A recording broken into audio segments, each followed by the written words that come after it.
Morning everyone. Oh, well, it's morning for me. Might not be morning for you. What you are looking at is a wheel.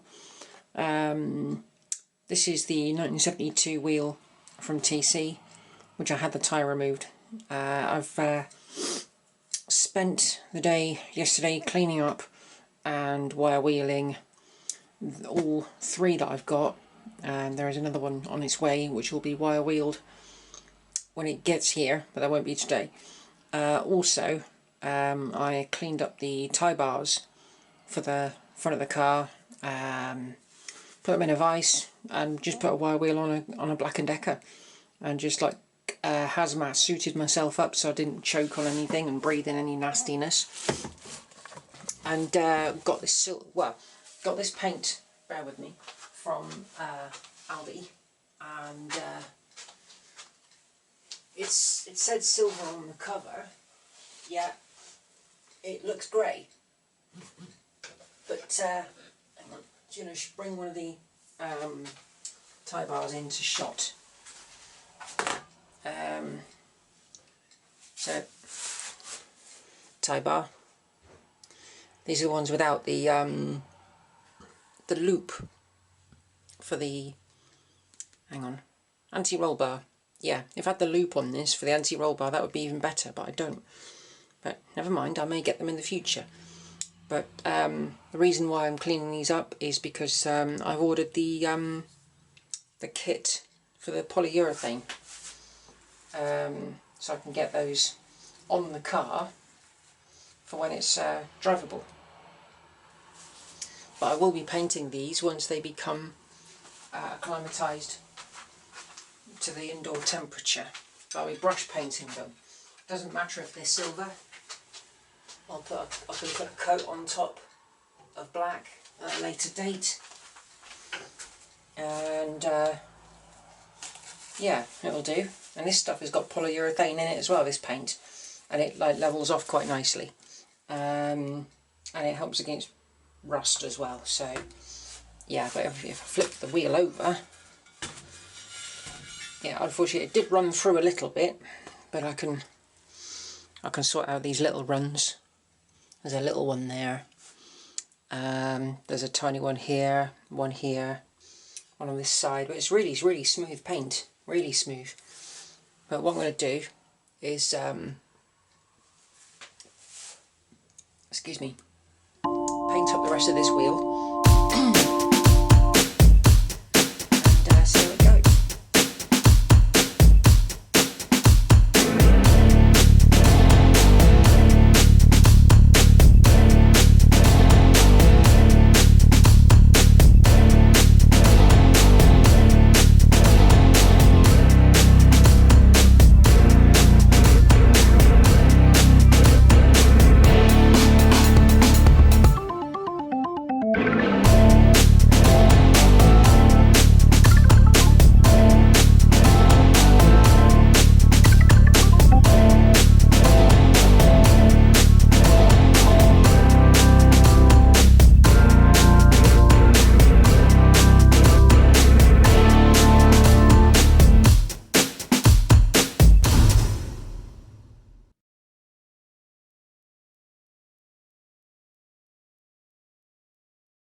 I've also been making these little spacers, and I have one in the vise, so I've been welding there, and I weld top and bottom on this one.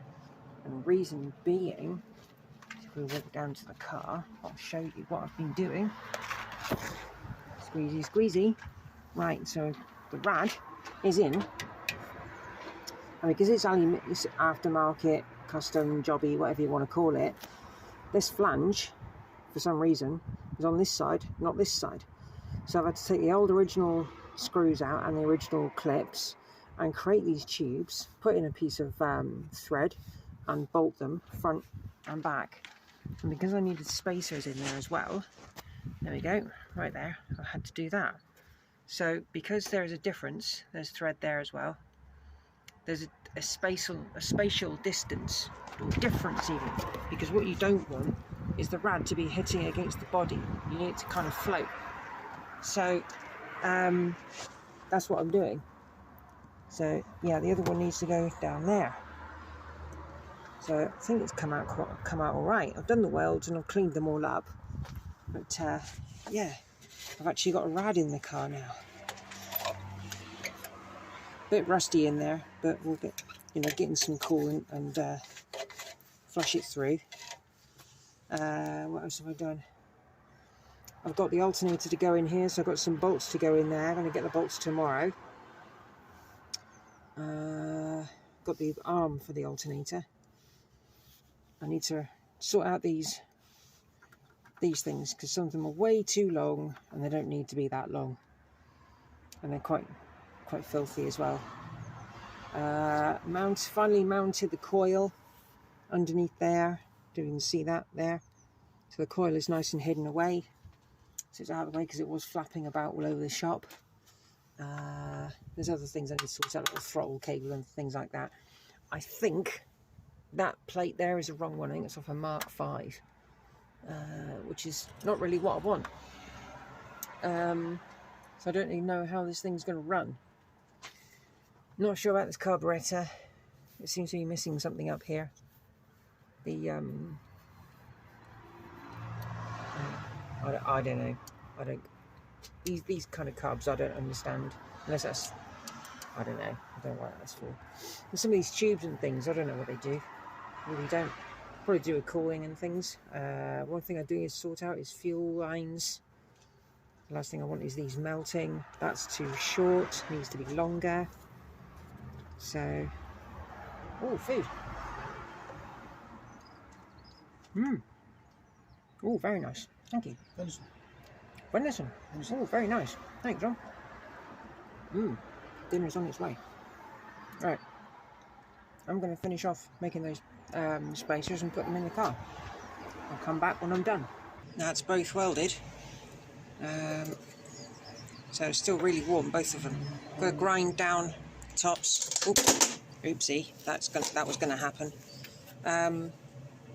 Yeah, that's the underside. That's that side I need to grind down. Hang on. That one. Still smoking slightly, but yeah, I've got to grind down the top of it. Don't need to worry about the side. The side's not going to be affected by anything. So, yeah, grind those off and fit them in the car. Today I've had quite a interesting day, varied, shall I say. These turned up in the post this morning, which is brilliant. Not sure where these ones go. There's no destructions with them.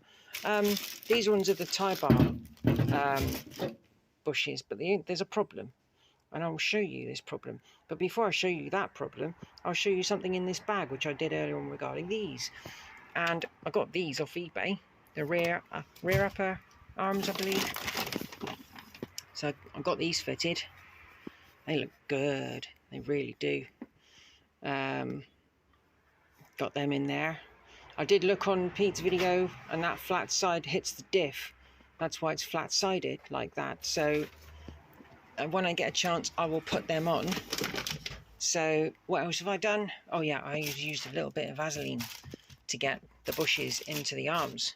It helps. Okay, let's show you what the issue is with this. Okay, so go to the front of the car, and we're going to go on the floor. Yes, we are. Right. Under here, you can see there is a hole there, look. Nothing here. Oval plates. There was like a washer stuck to this, and I had to wangle it off. I had to get the thing off. So getting it off, and it looks like it's been welded. So there's a spot weld there. I don't know why that is. Very weird, but it was so rusty it had to come off. It was just going to fall apart. Same was with that one. But if you look, hang on, I'm using my phone. There's a cutaway there, and it's really strange. But on the other side, hang on, I'll get off the floor now. Hang on. I'm getting too old for this. Let's walk around at a low level. Okay, so look, you can see a hole on the inner, on that side. Look, and this metal is bent. So that's like a washer that shouldn't be there. So I'm really confused as to what is going on. So I can't fit that on there just yet. I don't know why. And what I might have to do is get the rest of this metal off and just drill a hole, clean it all up, just to line it all up and get it in that way. That could be my only option. So apart from that, because my thinking is that this lower clip could be a facelift model. I do not know, because it's a late 72. Facelift came in 73. So is it possible that this could be a later clip? Answers on a postcard, please. Right, apart from that, had to take off the water pump because we needed a pulley on the front there, and I pinched this off the old cross flow. I got the arm for the alternator and had to modify this lower hose to get the custom radiator to fit onto it. Obviously I've got to go and get myself a new fan belt. One useful thing with these older cars is that you can remove the grill, so you can work on the engine much more easily. So yeah, everything in here is hopefully good. I put in some sealant around the water pump. Hopefully it'll be okay. The other poly bushes, I want to get to them at some point. Don't think it's going to happen just yet, but at least I've got them, so that's good. That's a good sign. But yeah, had an interesting day today. I haven't done any welding for a couple of days now because the weather has been so awful. Oh, I've got myself a tax disc. Yay. I'm sure you want to see the inside of the car. It still smells of old car in here. I love it. Absolutely love it. It's got to be the dash. It's got to be. Needs a clean. It's filthy. Well, it would be because all the welding dust.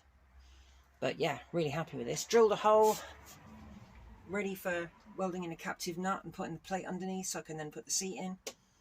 I've done some welds underneath the other day, just to tidy it a bit up. And yeah, I've got to fix the corner section underneath there. That's kind of concerning me, but you know, it is what it is. But once I've done that and I've cleaned up all the welds underneath the car, I can then paint that section and that's done. This side, I'm gonna do a quick repair on that one like I did on that side, because I'm really pleased with that. So yeah, sort that out, paint it. What else? Oh yes, and I'm not too sure if I should have a look at that, but there is a hole here, so if I grind that back and it gets bigger, there's a possibility I may have to repair that as well. But hey, no hardship, because I've already repaired one already. And then we come to the elephant in the room, which is that corner. I'm not looking forward to repairing that, but one step at a time. I'm going to go and get some more nuts and bolts. Going to replace all the screws for the seat base across the back there that you saw me remove a while ago. Well, you didn't see me remove it. It just disappeared. Screws in the back of the seat itself. There was only one in there of 4, so that thing's heavy, really heavy. And in the back, if I can lean it forward, try to be careful with it. Don't want to scratch the arms there. Okay, there's a hole there. That one there. There's only 4 of these. There's only one screw holding the entire thing in. So yeah, brand new screws for that, so I can screw to the seat properly. And this here as well, it's broken at the end, and I've got another one of these screws coming, and there's like a square threaded bolt in here, like loose, so I need to sort that out as well. I might be able to put a nut in the other end. It doesn't need to be completely square, it can be regular size. As long as it fits in that recess and you can screw in, it's fine. Well, I've cleaned off the metal plate that was on the inside of here, and there is no secondary hole. There you go, you can see the hole, you can see Connie's wheel through that hole. Unfortunately, that hole is blocked on the other side by a plate, so I'm going to use crock sanding because I can't get my drill in the gap between the steering arm and the hole. Drill won't fit, so I have to grind it from the other side. And the same problem over there. Another successful weld. Quite pleased with that. That one curved round and there was a split in this plate, and it kind of helped really because I could then curve it round and then tack this lower bit. So yeah, that's good and nice and solid now. Very happy with that.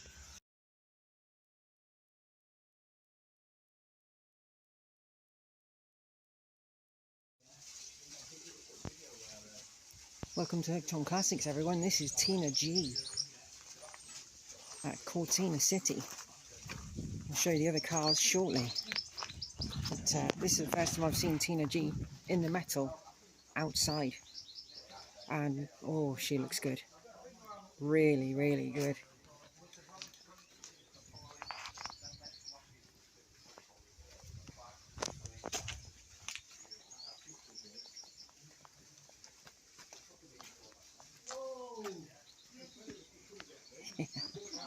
This is fabulous.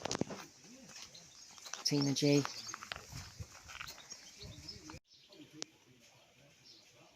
There he is, the swamp monster. It's swampy. Oh, look at that colour, it's beautiful. Absolutely love this car.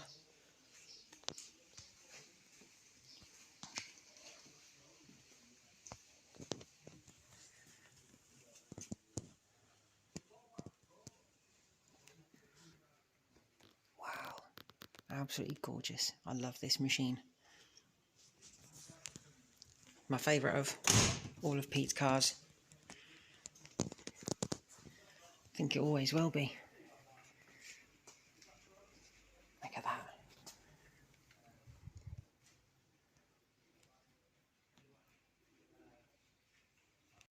Here we have Ruby, a huge favourite on the channel.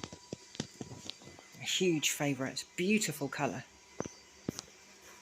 Unique car, one off, all the bells and whistles. Absolutely stunning machine.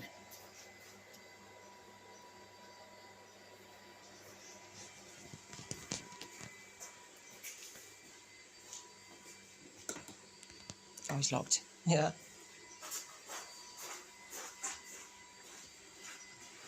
So, Ruby.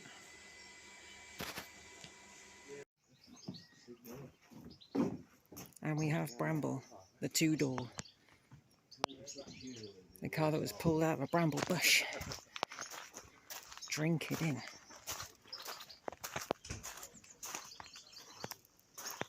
Tina G in the background.